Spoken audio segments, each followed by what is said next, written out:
Malaise chez les monstres.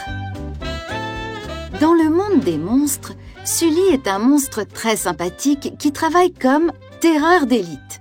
Il se rend dans le monde des humains pour effrayer les enfants et les faire crier. Les monstres ont besoin de ces cris puissants pour alimenter en énergie toute la ville de Monstropolis. Sully a fini sa journée et son collègue Bob, un monstre vert, le regarde de travers, même s'il n'a qu'un œil. « Tu es en retard !» dit-il. « Je ne suis pas le seul !» répond Sully en désignant deux autres collègues. « George et Charlie viennent aussi de finir leur journée. » George est un monstre jaune et orange. Il semble satisfait de lui. « J'ai effrayé un groupe de filles à une fête déguisée, un vrai festival de cris !» dit-il.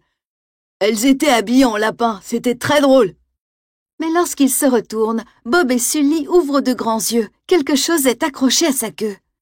Quelque chose qui appartient au monde humain. Et les monstres croient que ce qui vient de notre monde est extrêmement dangereux pour eux. « Un panier est accroché à ta queue !» s'affole Sully. « Au secours, comment est-il arrivé là ?» hurle George. Il se retourne et le panier s'envole, atterrissant dans les bras de Bob. « Ah, je l'ai touché !» crie le monstre vert. Il le renvoie à George, qui le jette vers Sully, qui l'envoie à Bob, qui s'en débarrasse vers George, jusqu'à ce que... « Ça suffit !» crie Bob très sérieux. « Arrêtons-nous pour réfléchir 2 minutes. » Bob suggère de cacher le panier dans un casier du vestiaire afin de décider de son sort. Sully est d'accord, mais... « Je ne veux pas le toucher !» dit-il inquiet. Bob réfléchit, puis dit en souriant. « J'ai des gants de cuisine dans mon sac, et si on s'en servait ?» « Des gants, mais bien sûr !» Sully les enfile et saisit le panier. Lorsque les 3 amis pénètrent dans le vestiaire, ils s'aperçoivent que Charlie n'en est pas encore parti. Si quelqu'un découvre ce qui s'est passé, ils vont avoir des ennuis. La ville entière sombrera dans la panique, George devra se raser la queue car elle a touché le panier, Bob et Sully devront être décontaminés. Alors Bob invente une excuse. « Que fais-tu encore ici ?» demande-t-il à Charlie. « Tout le monde t'attend à la cafétéria. Tu vas sûrement recevoir une récompense pour tes efforts aujourd'hui. »« Une récompense ?» s'exclame Charlie. « Alors je file. » Sully et les autres soupirent de soulagement une fois Charlie parti. « Il faut se débarrasser du panier aussi vite que possible, » souffle Bob. « Et la seule façon d'y arriver, c'est de le rapporter dans le monde des humains. » À ce moment-là, d'autres monstres entrent dans le vestiaire. « C'est quoi ça ?» demande l'un d'eux. « C'est un accessoire pour faire peur aux enfants ?»« Eh bien oui, c'est un nouveau modèle, » répond Sully embarrassé. La situation est en train de déraper. Tout le monde a vu le panier. Sully ne sait pas quoi ajouter. « Ça n'a rien de particulier, vraiment, » bafouille-t-il. Je ne sais même pas s'il marche. » Heureusement, George sait comment se sortir de cette mauvaise passe. « Les gars, vous savez comment on appelle une vache qui joue du piano ?» demande-t-il pour attirer l'attention de tout le monde. « Une musicienne !» George a réussi son coup. Sully en profite pour sortir en douce afin de rapporter le panier. Pour cela, il doit ouvrir toutes les portes que George a utilisées aujourd'hui pour entrer dans le monde des humains. Heureusement, il a un indice. George a affirmé que le panier venait d'une fête où tout le monde était déguisé en lapin.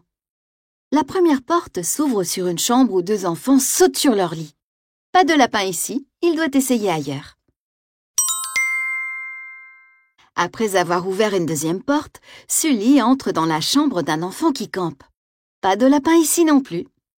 La troisième porte mène sur une ferme où une vache lui fait les yeux doux car Sully possède 2 cornes comme elle. La vache aimerait se lier d'amitié avec ce beau monstre turquoise, mais Sully se dépêche de partir.